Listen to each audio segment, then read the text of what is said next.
Ladies and gentlemen, boys and girls, species around the multiverse, welcome to Geek Syndicate episode 304. We are here bringing the sass back to geekdom.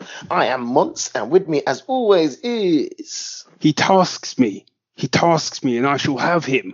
I shall chase him round the moons of Nebula and round the Antares maelstrom and through perdition's flames before I give him up. It's me. Hi, everyone. Nuge, bringing the monologue fun. I don't know where that was from. Really? Yeah. You know what, right? We've been doing this for like 304 episodes. Actually, we've been doing it for many more episodes than that. Yeah. We've been doing it for over 10 years. I've known you for, I don't even know how long I've known you for now. And yet, this has probably been the most disappointed I've been in you. To be fair, it's quite early and I'm properly hungover. Right, at a time that you set. I know. So, if you're looking for sympathy, jog on. What? It's like I didn't realise it was going to be that kind of a night. Well, I got nothing for you, buddy. Because you know what? I am so past. We went out at 10 p.m. and I haven't done that in a long time. I'm too old to be leaving the house at that time, man. Oh, sorry. I'm just turning over the word closed sign for the sympathy shop. Hey, oh. That's dark, man.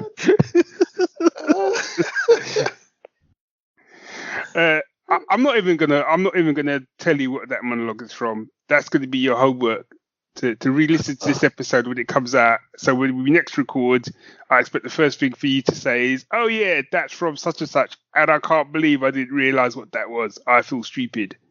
Okay. Yeah. Okay. All right. Wait on the news. I'm just gonna give a shout out. I'm gonna give a shout out to Comfort. Oh wow. Yeah, exactly. I thought about it. Shout out to Comfort and Fabian, who are my housemates while I'm in Belfast. For those who don't know, I'm doing a production of Midsummer Night's Dream in Belfast. I'm here for 5 weeks. My two housemates are Fabian and Comfort, and we all went out and got messed up last night. But what I appreciate about these guys is so we walked back through the streets of Belfast, and whenever we're walking, we start talking superheroes, we start talking fantasy shows on TV, we start talking comics. And it's just it's home from home, man. It's a geek home from home. Love it. So shout out to Comfort and Fabian. Not Fabian. Jamal. Wow. I'm so messed up, man. After you give out that big heartfelt speech, you get the dude's name wrong. Man. Did they listen? No. Okay, good job. I was going to tell him I gave him a shout out, but I might not. I'd like to give a shout out to our arch enemy, Epoch. Who tried to kill me this week. What are you talking about? So by this week, 2 days ago. Yeah. So here's the scenario, right? So I like to listen to music when I go to bed. It just helps me drift off to sleep. Seal Prayer for the Dying, that's my jam. And what I tend to do is plug my phone into charge at the same time. Because obviously it's going to use, and I put it beside my bed or whatever. So, and I've done this for a couple of years now, right? So it's ingrained in me to do it. So I put it onto charge. So same thing. I put it onto charge, left it, went off to the loo, went to get into bed. And the minute I walked into the bedroom, Sue was already in bed. The minute I walked into the bedroom, I said to Sue, "Can you smell something?" And she was like, "What do you mean?" She's like, "I'm sure I could smell burning." She's like, "I can't smell anything." I'm like, "Okay." But by now, Nuge sense was tingling. Do you know what I mean? Something went right. So I went to the phone. 2 things happened. One, I saw smoke coming out at the bottom of the phone where the charger goes in. What are you saying? Right. 2, like in them old school Thunderbirds and Captain Scarlet, whenever you used to have a bomb set off and you'd see smoke come out of it first. Yeah. It was like that. So I see smoke coming out of it, and I'm like, well, that's peculiar. So I go to grab the charger cable to pull it out at the sort of root a bit, and my hand got burnt. Well, not badly burnt, but it was enough to make me kind of recoil away from it. Wow. Oh yeah, I then grabbed the wire. I was able to basically pull the wire away from part of the charger cable, because the charger cable had actually fused into where it goes into the phone. What? So I kind of pulled it out, and this is when Sue just turned Jack Bauer, and she was like, "Get it into the bath, get it into the bath." So I go into the bath.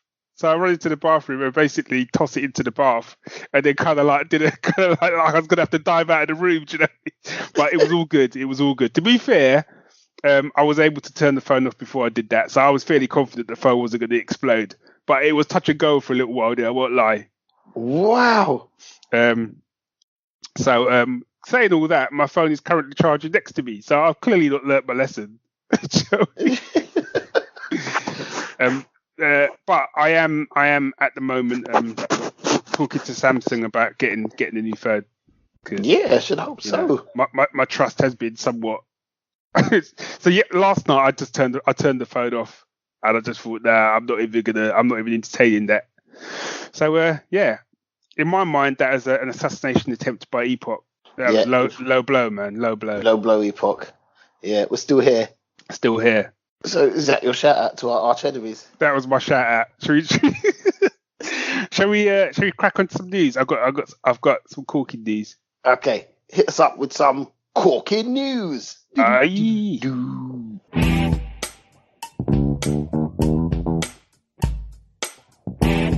Apparently, they're making a new film, and this film is going to be called Yasuki. Have you heard of this?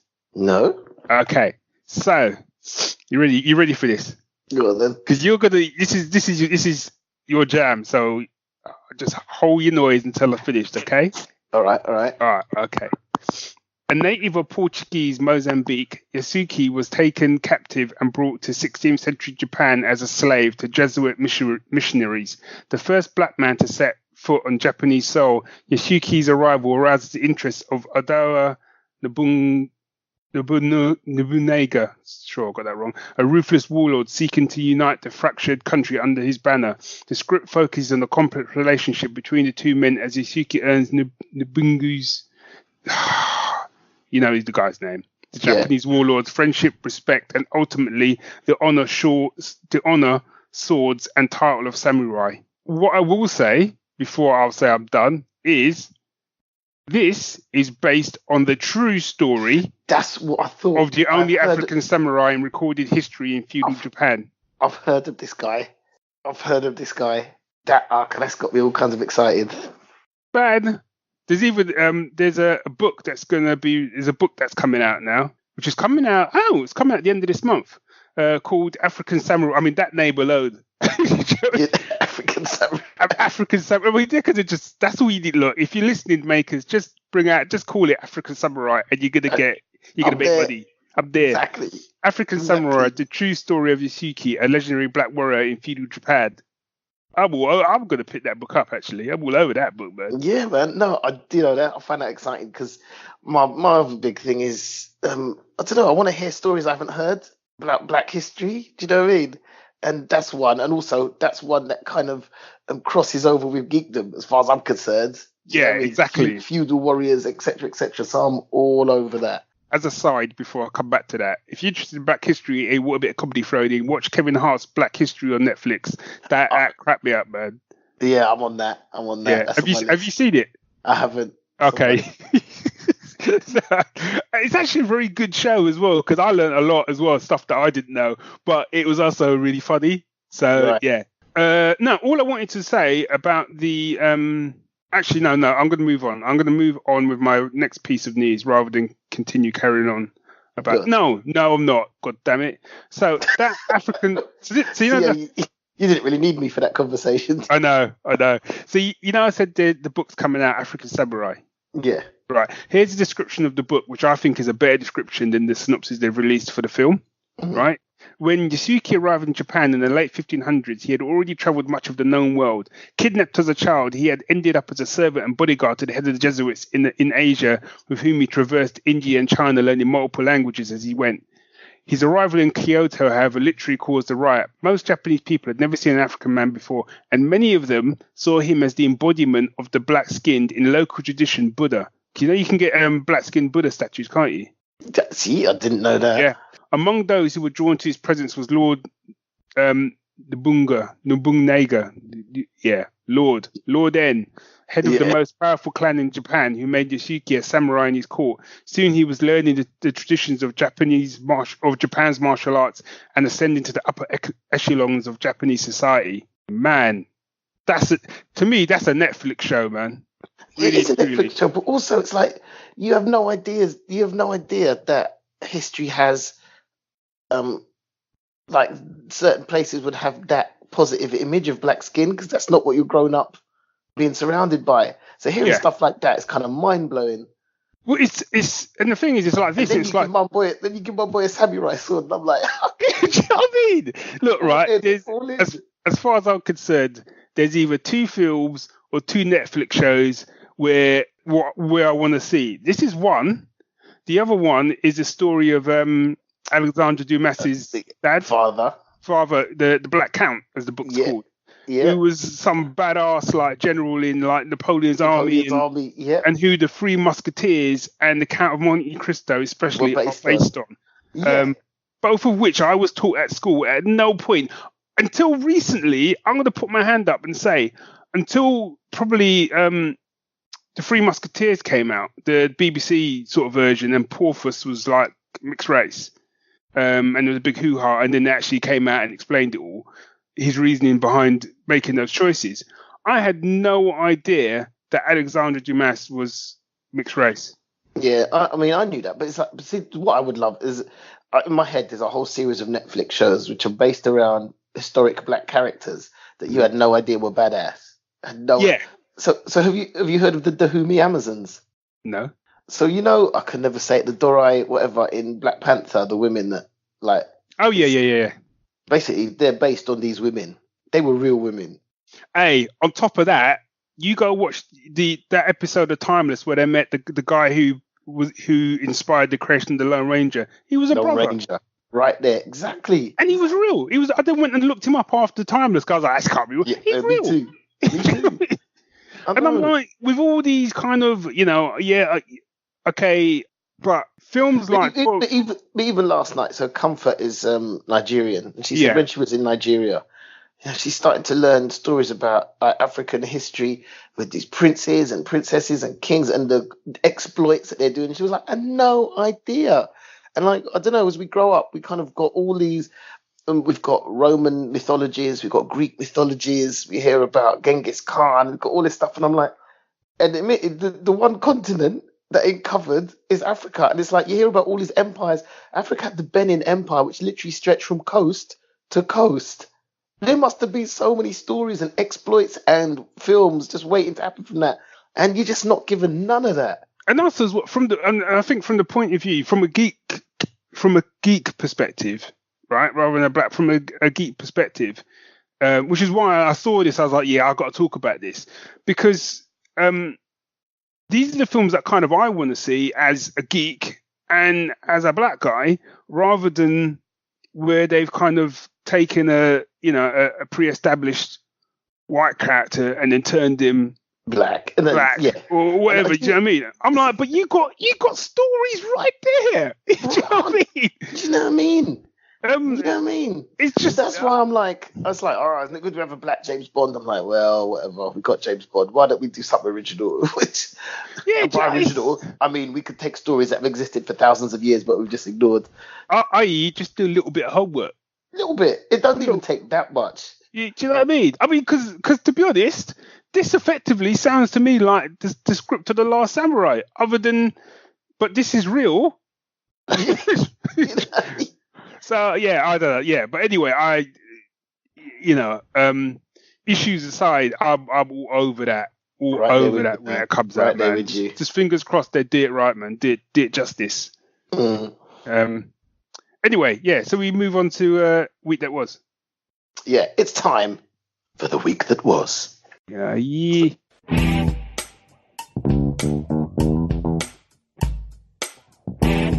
So just because we're on the issue, and it's not really the issue because the fact that it was made by a black guy starring black people is brilliant, but it doesn't affect the fact that it's a good movie regardless of who was starring in it or who made it. So we went to see Us. Oh, okay. in the cinema by Jordan Peele. Yeah. Hui. I couldn't do it once. That was a tense. Do you know what? It's classed as horror, but it's more of an action thriller. Okay. Because you could look at it as supernatural, but then when the explanation comes, you're like, it's not really supernatural. It's blah blah blah. Right. So it's just tense, man, and creepy, a bit horrifying in places. But I mean, the performances were fantastic. Yeah. And you had 2 Black Panther alumni in there. Yeah, I saw that. Yeah. Yeah. And it was just, my thing is like, right at the beginning, there's a little girl in it, and the dad's playing whack-a-mole, or whatever it's called, at the fairground. You got to whack little things that come up. Oh yeah. The mum's like, I'm going to the toilet. You watch your child. She's like, yeah, I'm watching. My boy's busy playing whack-a-mole. Yeah, little girl wanders off. And I'm like, okay, number one, Dad, you need to fix up. Little girl, don't care how old you are, yeah, do not walk into a creepy fairground attraction on your own. There's no one else in there. Just don't do it. Man. I just got to say up front before you say any more. My parents put me on better than that, man. And that's where everything goes to hell. But it it takes like another. But basically, it's like 25 years later. Okay. There's something that happens in that fairground attraction. Yeah, and that's what makes the whole thing happen. Right. And it's the same little girl that's grown up, she's got her own family, and from that and they go back to the seaside where it all happened. Okay. It's like basically something was waiting for her to come back. Put it that way. Okay. But not just waiting for her whole family. Right. And the thing that comes back is the people playing those parts. I can't remember say this without spoiling it. The people playing those parts and the things that come back are amazing. Right. And if anyone's seen it, you'll know. I can't say anything else. I can't. Don't say anymore, man. Don't say anymore. It's just put it this way. The point was that we were walking home after watching it, which is a half-hour walk. Mm-hmm. And we were animatedly discussing it the entire journey and coming up with things we hadn't seen and realizing the layers to it that we hadn't done. Jordan Peele, man's a genius. Yeah. It's a genius. Well, he's doing the Twilight Zone now, isn't he? Oh, is he? I think that might have already started. Okay. Yeah. Yeah. I didn't realize. Yeah, and I'm quite interested to see what that's like, because I always like the Twilight Zone and the Outer Limits back in the day. Trust me, if Us is anything to go by, if it continues in that vein, it will be awesome. Okay. And then I saw Get Out as well, which I hadn't seen. Oh, okay. What did you think of Get Out? Oh my God, have you seen it? Yeah, I've seen it. Yeah. Oh my God, it's like literally Get Out, man.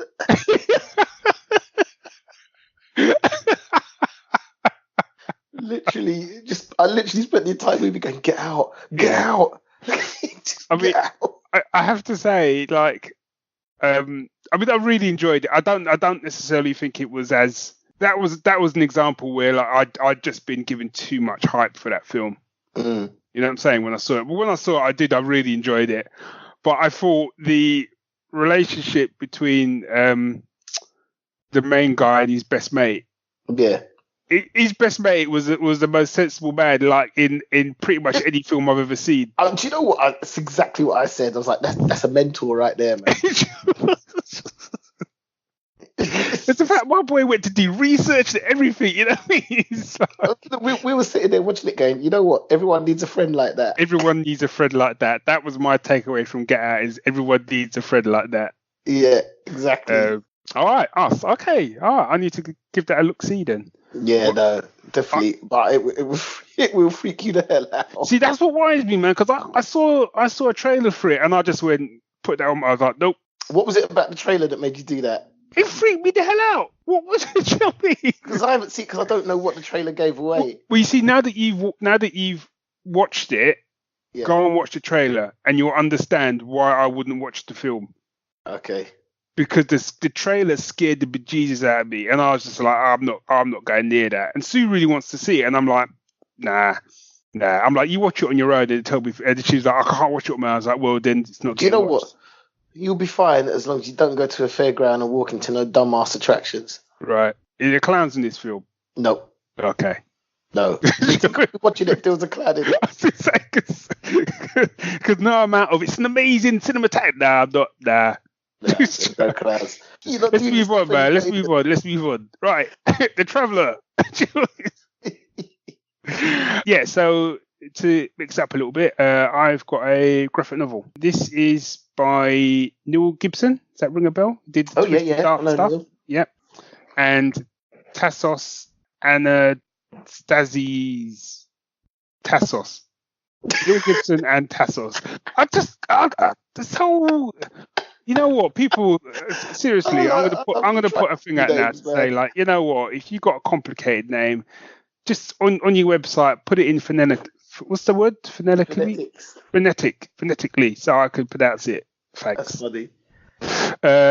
Who else is involved? So I've said that. Neil, Tassos, also Jan Wingard.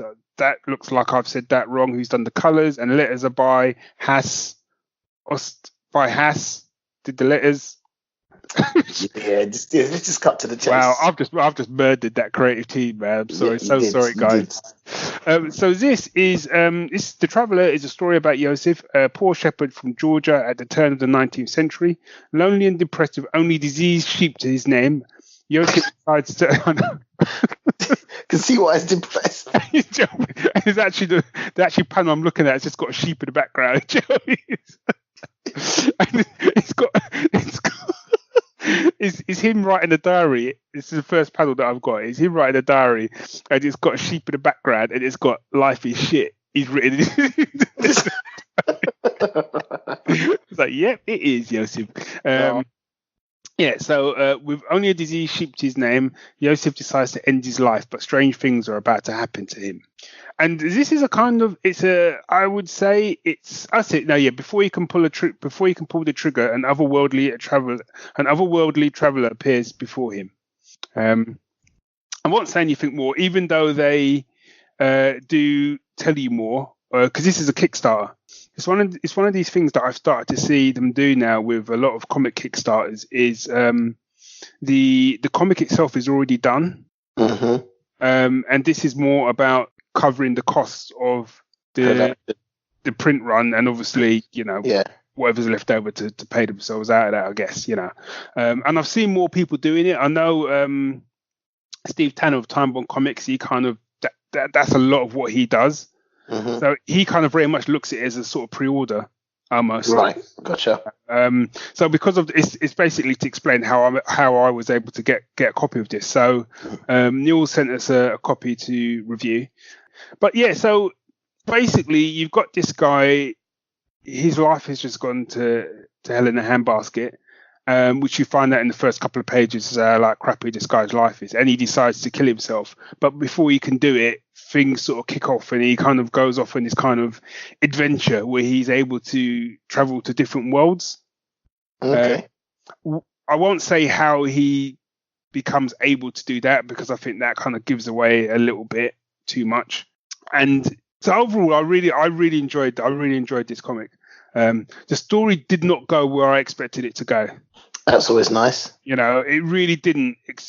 And especially the character of Joseph didn't go in the way that I was expecting. But again, this feels a little bit like we were talking about Us. This feels almost a little bit like a extended Twilight Zone episode. Yeah. I mean, with Neil Gibson stuff has always got that kind of flavour to it. Yeah. So, with the Twilight Zone, normally he used to do, was it like 4 episodes? It used to be little ones, didn't it? Yeah. Like it was an anthology show. Vignettes. Yeah, and every so often you would get an episode. You'd get an episode which was just one episode.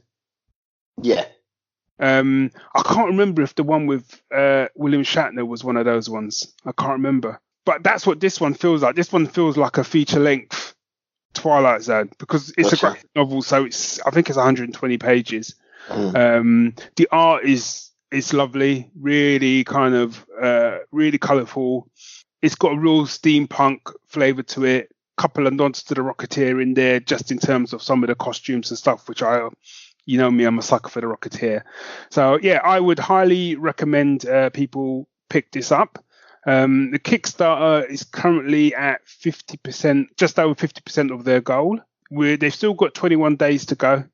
So you can pledge, I think a tenner gets you a digital copy, 20 quid gets you a digital copy and a t-shirt. I think 25 gets you a print copy and a digital copy. I'm not going to go down the list of all the different pledges you can get because it's not really about that. But yeah, it's a fantastic comic, and I would definitely say it's worth pledging if you want to get hold of it.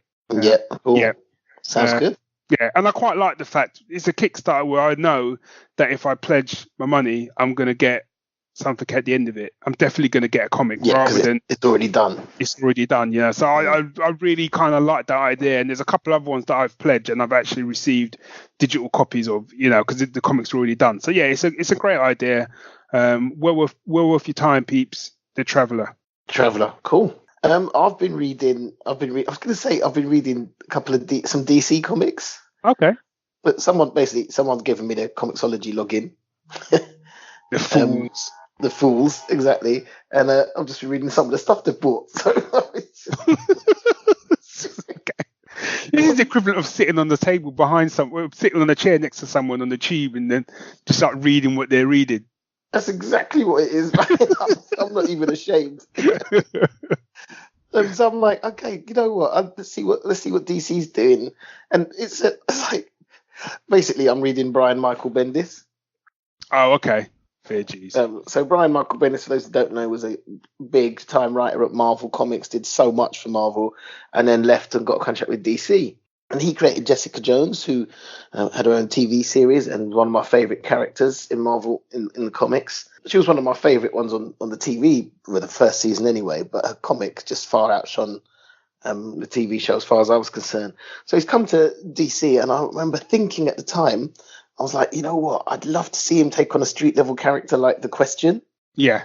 Kind of like pulpy, gritty character with strange motivations. And then someone said to me that on Action Comics, a Superman comic, and I'm not big on Superman, so if someone says pick up a Superman title, that's not really going to be my first shout. Yeah, I hear you. And then I saw somewhere that issue whatever of Action Comics introduced The Question. Ooh.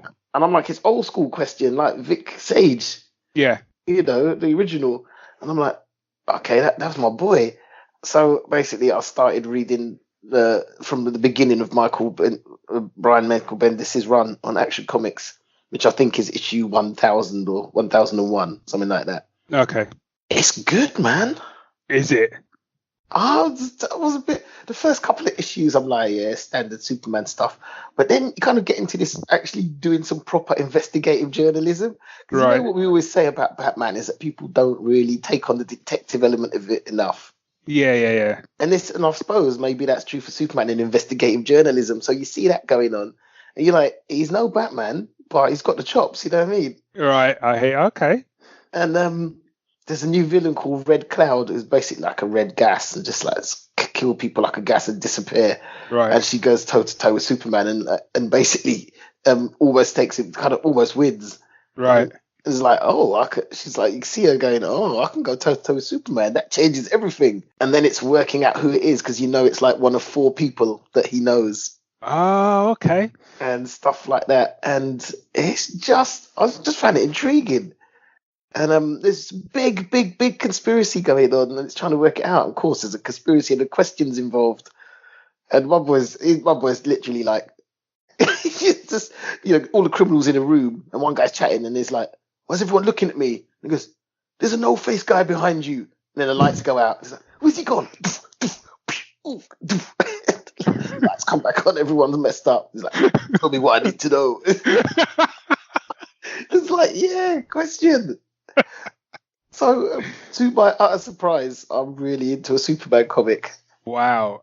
And I've got there's mystery. There's proper mystery going. It's not just like an action, 2 fists, whatever, zoom in and do stuff. There's proper mystery going on. Oh, and basically someone is taking out the DC intelligence community, organization by organization. You're like, what? And they did a good job, man. Amanda Waller's in it, and she's on the back foot. Okay. Amanda Waller. When you started talking and you said Action Comics, straight away I started to type up notes for like, oh, you must remember to kind of like put that on the episode notes for this, because I was kind of like, you know what I mean? No, I get it. Because actually, it's just never. I mean, I don't even mind Superman as a character in other comics and stuff, but Action Comics, I'm just a bit, yeah, okay, whatever. But no, that sounds wicked. I'm like, give it a few issues to get going. Okay. When it gets going, you're suddenly like, because what it is you find yourself trying to work it out. Oh, who could this be? I reckon it's this person. So who's behind what? So who's behind that then? It's that kind of thing. There's a new person running the crime syndicates in Metropolis, and all the heads, basically they got names like yogurt and candy and stuff like that. And someone's talking to me, goes, yeah, basically is like she got a shopping list and started handing out names to the section heads from the shopping list.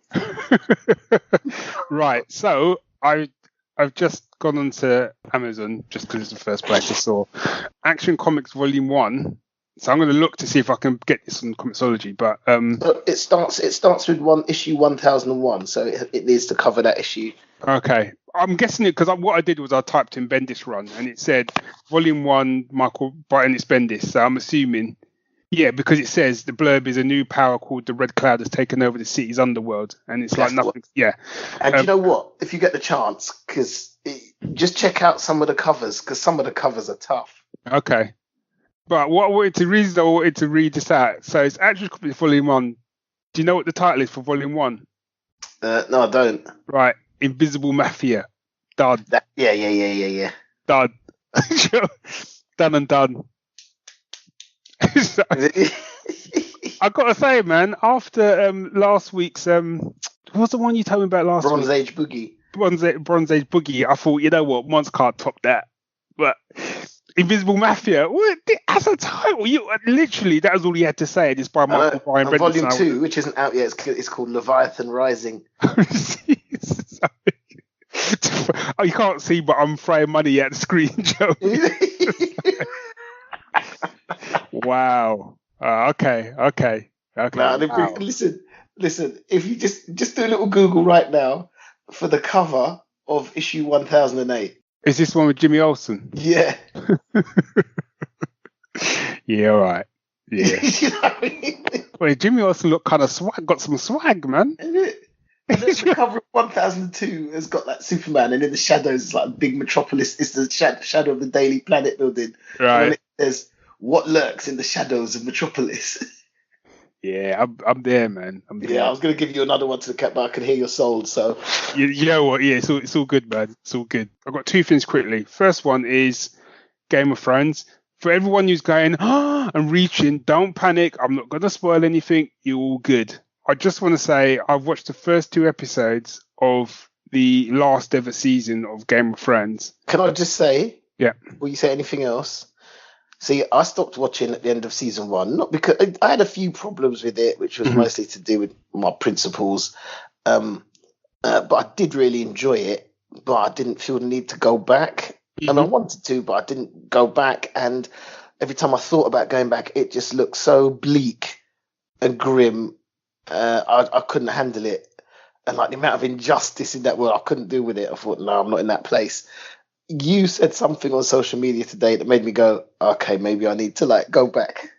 So this is, which is what I'm about to say. So those two, and I would almost say, and I know people are going to come at me, right? So one, if you've got the time to watch it all, and I completely agree with everything you've just said, and there's been times where I've, maybe around season 3, 4, where I was all done with the show. I wasn't going to watch it anymore because I was like, it's just too much, man. It's too much bleakness to me. But these 2 episodes, for me, are as close to, if they're going to take any of the David Gemmell fantasy books and turn them into a TV series, that's how you do it. Just those 2 episodes, just watching those 2 episodes, I was kind of like, it was like I was watching a David Gemmell film. For those who don't know, David Gemmell did a whole series of fantasy books, and some were connected, some weren't, but the emotion that this guy managed to inspire in his sort of fantasy books were just amazing. They kind of stood apart as far as I was concerned. Yeah. I mean, in fact, to the point where there's even a Gemmell Award, isn't there? Yeah. stuff. So when you said that, I'm like, and I know how big a fan of his work you are. When you said that, I was like, that is high praise. Yeah. And the thing is, what kind of annoys me about Game of Thrones is that people It's not for you. Right, this is what annoys me, is that people who don't necessarily read fantasy or have watched fantasy shows, or maybe they have watched fantasy shows, maybe that's part of the problem, but who don't read fantasy, who have never read fantasy, come at it. And I've talked to a few people who said, oh yeah, well the difference with it is like, it's not all like, you know, silly magic and elves and all that nonsense, and you know what I mean? It's proper. You've got proper characters in there. I'm paraphrasing, obviously. You know what I mean? You got proper characters in there. Yeah, there's dragons in there, but by the time they come on, it don't matter because the acting is so good and all this sort of stuff. And I'm like, look, those books are good, right? I ain't knocking the books, right? But there's a whole host of fantasy which is on that same level, book-wise, if not and better, right? And better. That's coming out at the moment, that's been out. David Gemmell was knocking it out of the park from back in the day, and he was doing all of that stuff where they talk about one of the things Sue said was like, and it's not a spoiler, but she was sort of saying, how is it that they can have a character who I absolutely despised and now I'm rooting for? And I'm like, that's Gemmell 101 right there. Yeah. You know? So but I said, so she kind of said, what's the difference? So the difference is this is what happened. And I said the same thing about Lord of the Rings, and you could kind of extend it to the Marvel stuff and some comic adaptations, but this is what happens when you take your source material seriously. This is what happens when you put your money where your mouth is. You put the budget in, not just in terms of how a show looks, but also the talent behind the camera, the talent in front of the camera. There's your payoff. Amen, my brother. At the end of the day, you could have done Game of Thrones with like 10% of that budget, right? Which, let's be honest, most fantasy shows back in our day, that's all they were getting, right? Here you go, here's 50 quid, go make yourself an epic fantasy show, right? And out of that money, you got to hire your cast. So obviously your cast is going to reflect that. You know what I'm saying? You're not gonna get the level of cast that you're not gonna get your Sean Beans and onwards, you know, because of that, you know. So you could still have that. You know, when Game of Thrones finished, everyone's like, oh, what are we gonna do now? You know what? Go and pick up Legend. Go and pick up Quest for Lost Heroes, all by David Gemmell. Legend. Walk the mountains with Dross. Right? Spend the money on you do the same thing that you did with Game of Thrones with those Gemmell books. And it's gonna hit an audience. Will it hit as big an audience Game of Thrones? Probably not, because of the way we talked about last week. And Game of Thrones was of a time where there wasn't a lot of geek stuff around it and blah blah blah. So there wasn't as much competition. But I'm telling you, that's the difference. They took it seriously. Well, this is why I was getting annoyed when people talk about Harry Potter like there's never been anything like it before. Yeah. And I'm like, I grew up reading stuff like that, man. Do you know what I mean? It's not new. It's good, but it's not the best I've read. And also, you know, and I'm not saying that Sherlock, what's her name? J.K. Rowling. Oh, yeah. Sherlock. I'm not saying she's a plagiarist, but Harry Potter is so derivative of Tim Hunter from the Books of Magic. It's ridiculous. Do you know what I mean? You even look at the images and I'm like, I'm not going to put my hand out there and say, yeah, she ripped him off, because people invent the same things. Do you know what I mean? Yeah, because I've had that plenty of times where I've written stuff and then I've watched something and I'm like, that's literally straight out of my book.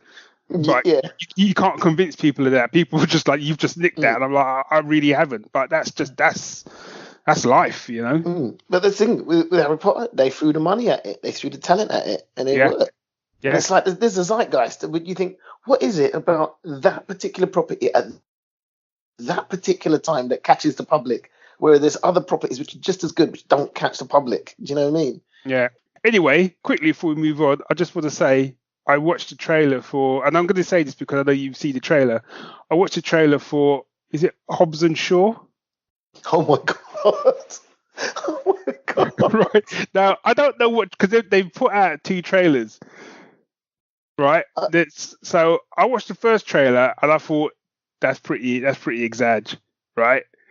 And then they put out another trailer this week, And I've got to say, right, that has got to be the most over-the-top trailer I think I've ever seen. Yeah, but it was practically the whole movie's in that. Part of me was going, hold on, is there anything going to be left in the movie? No, sorry. That trailer went on for like an hour.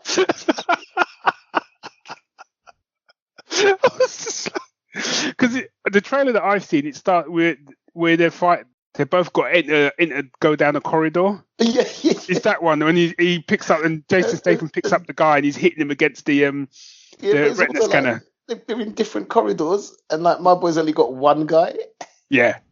And Jason Statham's got like 20 guys to get through, and like the Dwayne Johnson's just looking at him while he's just with his one guy, and his one guy's got retinal approval. And Jason Statham just keeps, but they have moments. It looks like they have moments like that throughout the whole film where someone just keeps going, and someone doesn't. It just keeps, yeah. And then it dropped a line, and I just thought that's just a line where it's like, "What are you coming at me for? I'm Black Superman." Yes. And then it cuts to like 30 seconds later, and it's like, you know what? He is Black Superman. I love that the villain's code name is Brixton. I mean, you've got Dwayne Johnson, The Rock, you got Jason Statham, you got Idris Elba's the bad guy who effectively is Captain. He's effectively an evil Captain America because he's got some kind of like he's a genetically enhanced super soldier. Do you know what I mean? So effectively, they're fighting Captain America for the fate of the world, and it's just there's a bit where The Rock looks like he's dragging a helicopter with a chain or something. I can't. I think the word, see, back in the day, we used to say that when something was just so over the top, we used to just contract the word exaggerate and say exag. That's just exag. And that's the only word I've got. That trailer was that film. Exag, man.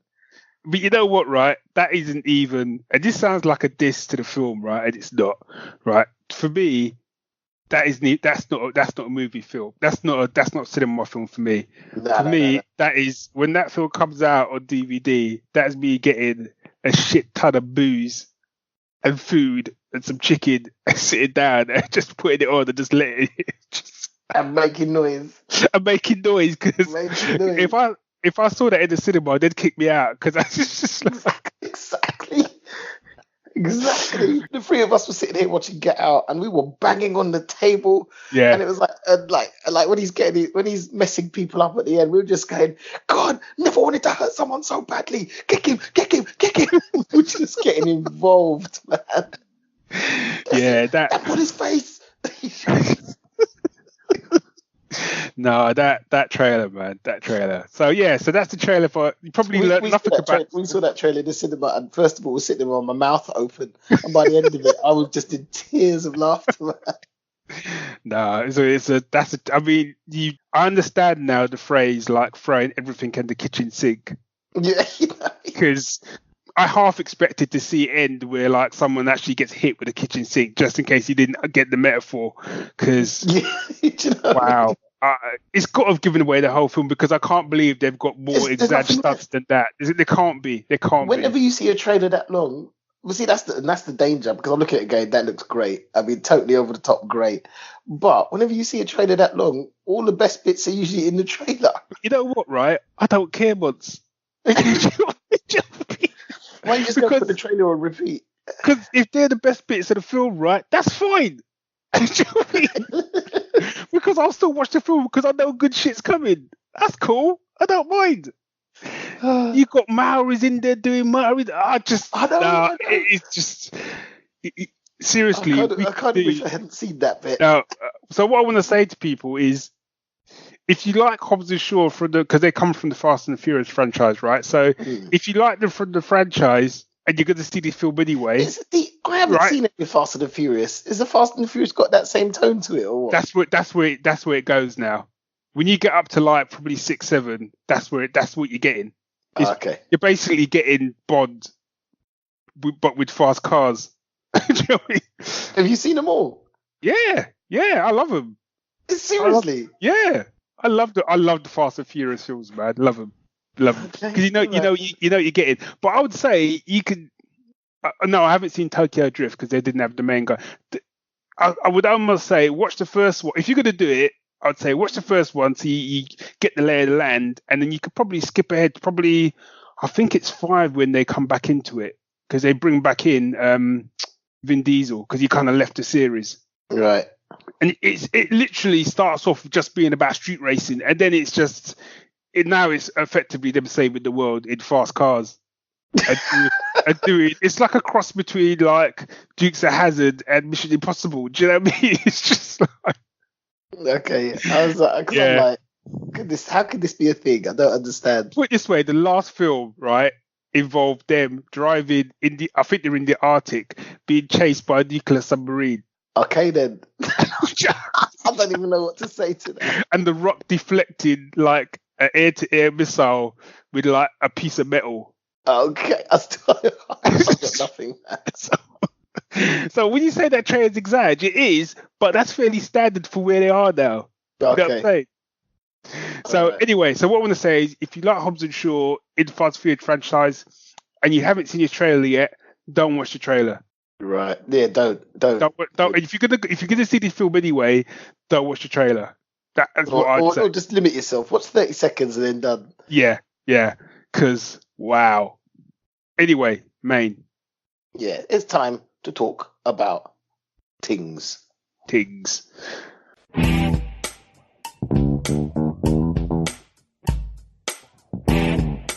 Right, so our main today is we're going to talk about, obviously, there's a little film coming out later this week called Avengers Endgame, which ends what they're calling the Infinity Stones saga. Is that what they're calling it? Or the Infinity Saga, maybe, is what they're calling it. I love the fact it's the 3 phases of Marvel movies. Yeah. Really. I love the fact that depending on how well they get on with doing the films and doing the stories, that it changes. So it starts off like, Marvel Phase 1. Yeah, okay, that's worked out. No, it starts with them just bringing out the films, and then suddenly it's like, if you go back and watch those early films, they are standalone films, just exploring a bit of action and the mentality that goes behind the heroes involved. Yeah. And there was because there's a bit of a format. To be with all fairness, there's a bit of a format to Marvel films, but those early ones didn't have that format. No, they were just making films, hoping they would work. And then somewhere along the line, they were like, "Do you know what? They found a way to tie this together." Yeah. And then you got the Phase 1, then suddenly it's like Phase 2, Phase 3, and then all of a sudden it was like suddenly we've got Infinity Saga because they've managed to do it, so they could look back and go, let's now call it Infinity Saga because it worked. But anyway, what it's done, it's given you the impression they knew what they were doing all along, which I don't think is the truth. No, but to a certain extent they pulled it off better than Star Wars has. Hey, all. But here we are now. At the end of like this, is it 20 films? No, I think it's more than that, isn't it? Is it? I don't know. Well, keep talking. I'm going to do a little search. Okay, so here we are at the end of this sort of saga, and we thought we'd have talk a little bit, just a journey through. This is sort of a companion piece. If you listen to Grouch Old Geeks, which is Scott and Steve, they've done a similar thing, but I kind of wanted us to have a bit of a conversation about it. Just kind of talk about some of our fave moments really throughout the franchise. 1 second, 12, 13, 14, 15, 16, 17, 18, 19, 20, 21, 22. 21 or 22, in case I miscounted. So let's start this off, right? So we will talk about some of our fave moments and our fave characters. So let's start off with, you got to put together a team, right? A team of 3. So these 3, your three fave Marvel characters. Mm-hmm. Right? Who do you pick? Cap. Yeah. Black Panther. Yeah. I need to think about the third one. Go on, you go. I'm thinking. All right. Cap, Black Panther, Doctor Strange, might drop. Because you need a strategist. So you got Cap for that, right? And you got Black Panther for that. You're gonna need budget. You know what I'm saying? Yep. Right. Yep. And special tech and all that. You got Black Panther for that. Dude's got a whole country behind him. You know what I mean? Right? And if Cap needs a little upgrade in his shield with Vibranium, Black Panther's got you covered. Yeah. Any kind of, you don't know what you're going to deal with. So I feel like them first two choices could deal with most threats. But if not, if it's a mystical thing you're dealing with, you got Doc Strange backing you up. Yeah. I suppose, one of the things, if you're going to bring Captain Marvel in, she's a powerhouse. Yeah. Do you know what I mean? Because, like, Cap and Black Panther, it's physical skills. Yeah. And that's why you got your Doctor Strange. But, like, Captain Marvel, she's got beams. She's got beams. The only thing I check for, right, is in that battle with Thanos, the only people I saw him struggling with was Cap. Cap, Cap from the point of view that Cap held, he held the gauntlet, and that's the big kind of shot. But the only people that were giving him trouble, i.e., he was like, boy, hang on a minute. One was obviously Thor, but the other one was Doctor Strange. Yeah. That fight him and Thanos had. That was a good fight. That was a good fight. That was a good fight. Because I've been the joy of YouTube. I was able to. I've basically been going around rewatching clips from my all the films and stuff. And that Thanos v Doctor Strange fight, right? That right there was worth them doing the Doctor Strange film, which I thought was okay. I enjoyed it, but that fight that was like my Doctor Strange from the comics, right? Where he wasn't struggling against Thanos. He was holding his own, and even Thanos was like, you know what? He had to use a couple of Infinity Gems on him. But you know what was great as well was, like, even a low-level superhero like Spider-Man was surprisingly troublesome. Yeah, that last fight between Thanos and effectively some of the Guardians, Doctor Strange, Iron Man, Spider-Man, and whatever, was really, again, it typified what was really great about when you had these massive team-ups in the comics where you saw characters utilizing their skills together, you know what I mean? Just a round table, spitballing, man. Fave, we'll do it one at a time. We'll do it like tennis, man. Fave moments, man. So give me a fave moment. So thanks for let me go first, because I know I'm going to steal one that is one of yours. And it's in Winter Soldier, where Hydra is taking over S.H.I.E.L.D.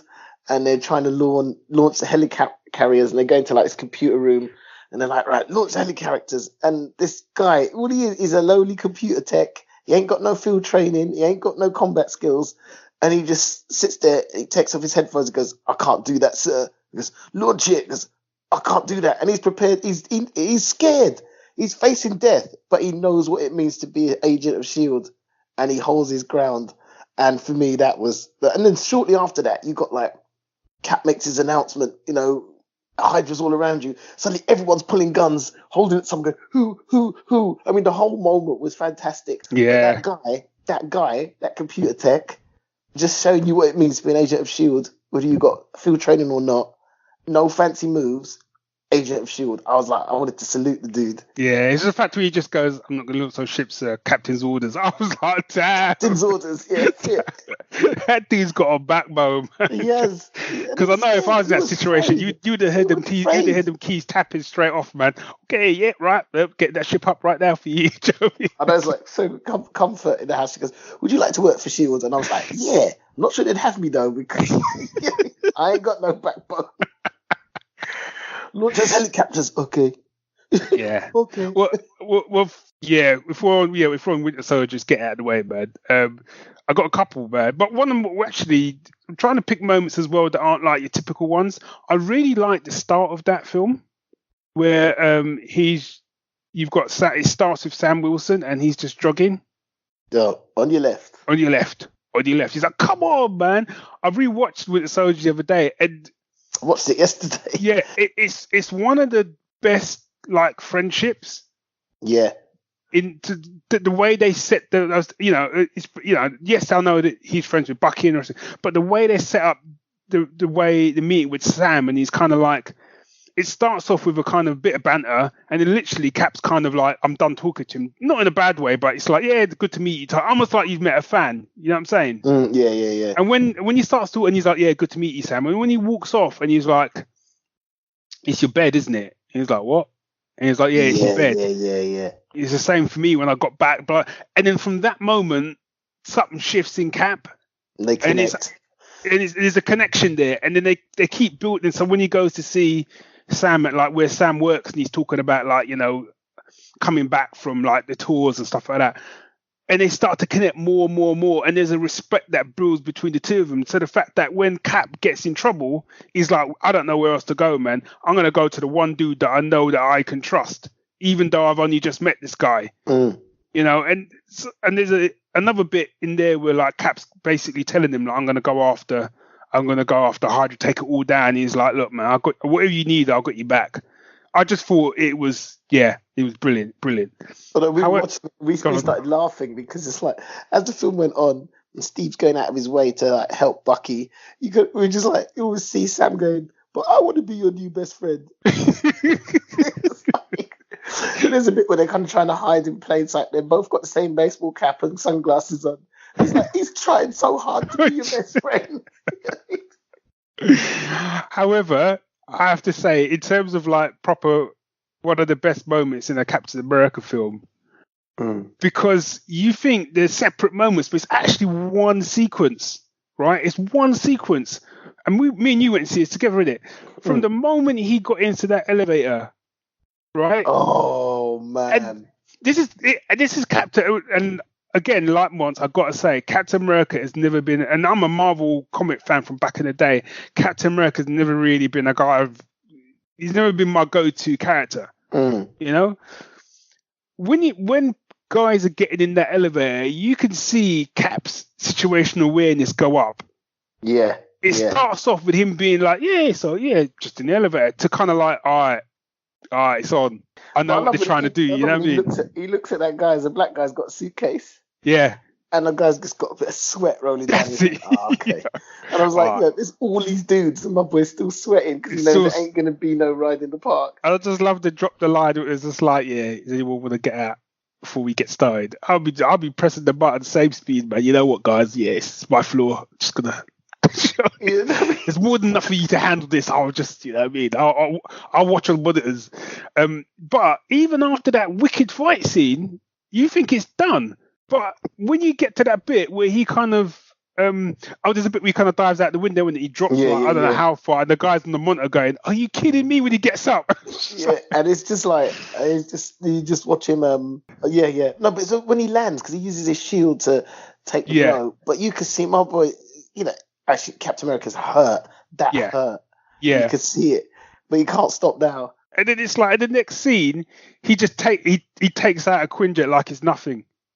Yeah, I know. Like it's nothing, and the music's going. It's just. I always say to people, if you like that sequence, there's a Black Widow comic you need to check out. Issue 1. It's from a couple of years ago. I can't remember who wrote it, but that first issue was just a beautiful Black Widow version of that escape from S.H.I.E.L.D. type thing. It was fantastic. I mean, whilst we talk moments, to kind of, I think one leads on to another quickly, is Black Widow in Winter Soldier. I mean, Winter Soldier is probably one of my favourite ones. It's in my. Do you know what? I didn't realise it was until I watched it again the other night. Yeah, it just keeps on giving, and my next moment was going to be a Black Widow moment from Winter Soldier. Right? Is it a chipping moment? Yeah. You go. Scarlett Johansson can run, man. She can run. But there's a bit where she just she's falling and she just got a grappling hook, come down from the bridge, swings down, and basically just lands running.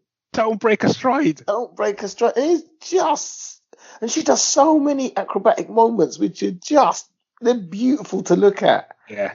And I could sit down and watch an hour of those things put back to back. Also, as well, she just got skills, man. She got skills in that film, man.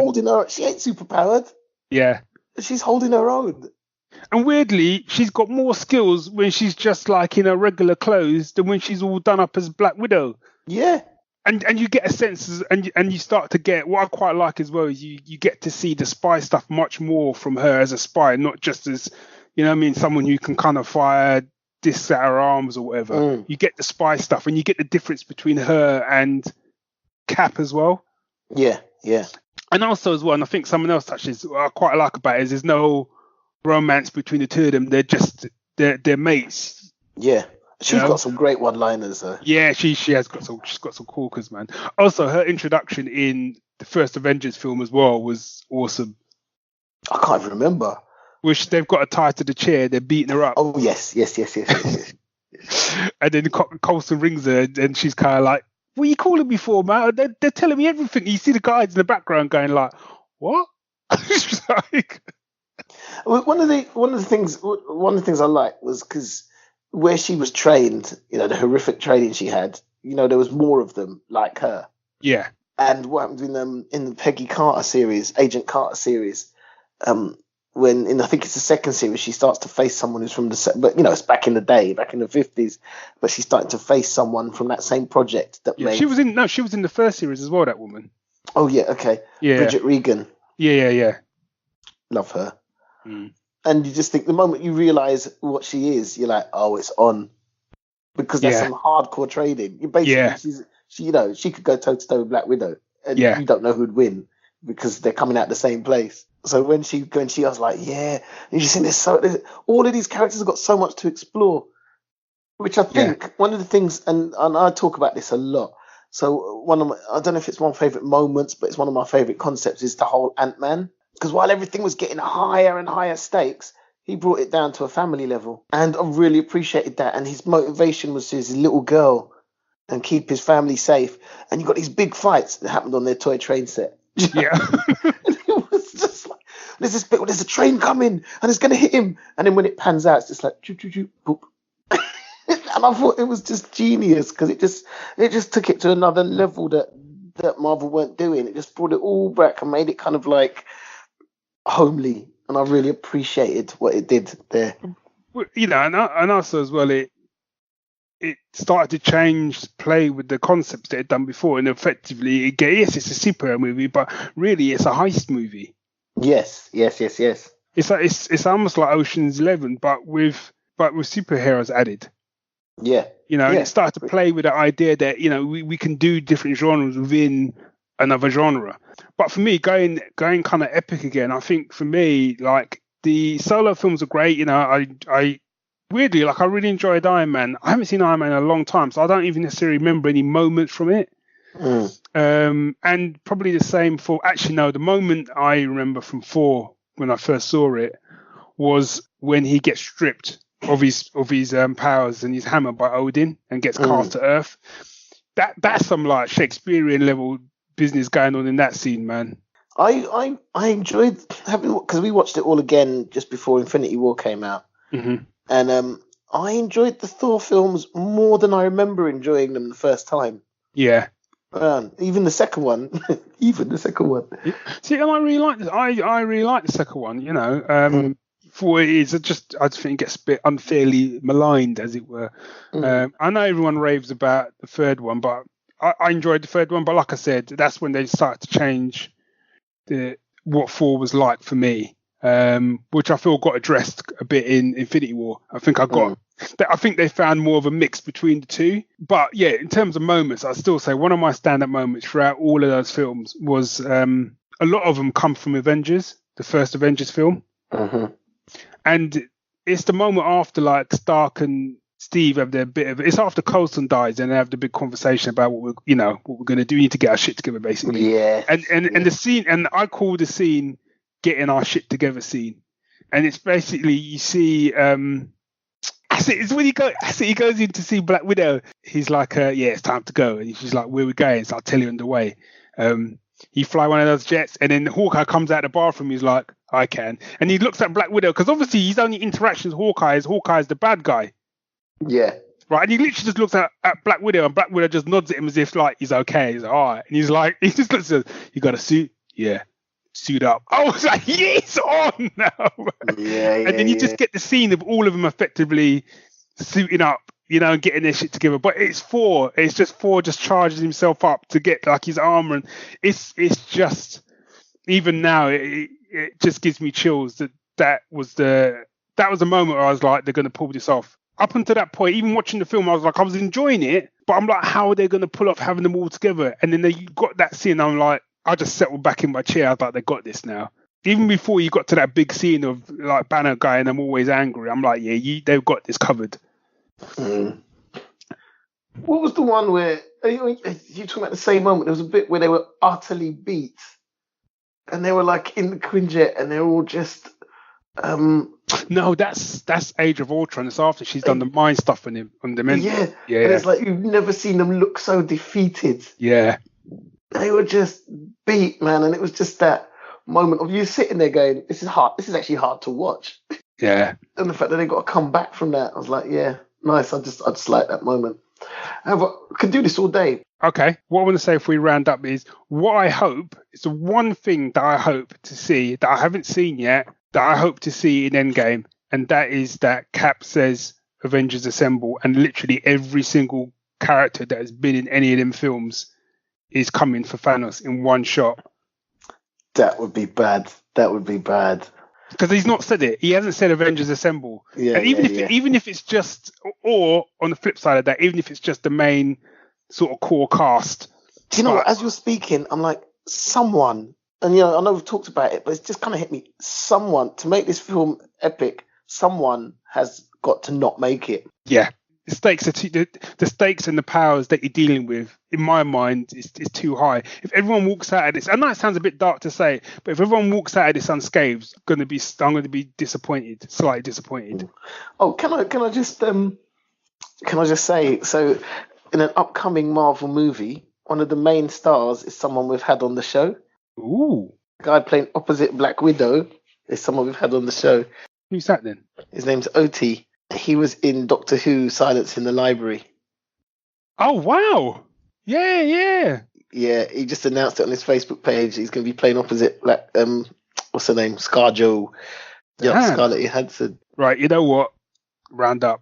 Yeah, too right. Okay, so that's it. Let us know what your favourite moments are from the MCU today. Let us know whether you're excited about anything we've talked about, whether you disagree with anything we've said. Just let us know. You can find us on Twitter, you can find us on Facebook, you can find us on Instagram, and of course you can email us at thegeeks@geeksyndicate.co.uk, and don't forget to check out the website geeksyndicate.co.uk. So that's it. Until next time, Geek Syndicate, we out.